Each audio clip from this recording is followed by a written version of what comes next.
Sejam muito bem-vindos. Para aqueles que não me conhecem, eu sou o Júnior da DS Performance e hoje você está aqui para assistir um vídeo totalmente diferente e inusitado dos vídeos que a gente tem postado aqui no canal.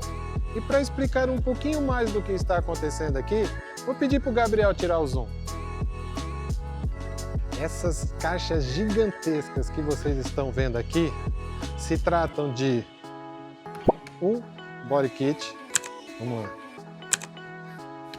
2 body kits e, senhores, estamos falando de 3 body kits exclusivamente importados pela DS Performance. E vamos estar mudando a roupagem de 3 bólidos incríveis que vão ficar ainda mais exclusivos. E você aí deve estar pensando que a gente vai modificar 3 Godzilla, né? Mas não, senhores, vocês estão errados. E vocês estão 33,33% errados. Iremos modificar 2 Godzillas e uma Porsche Carrera S.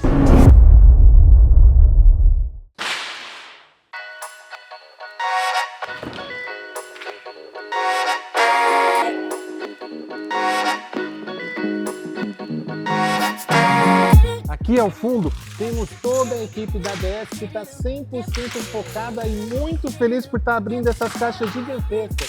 E eu estou aqui de longe porque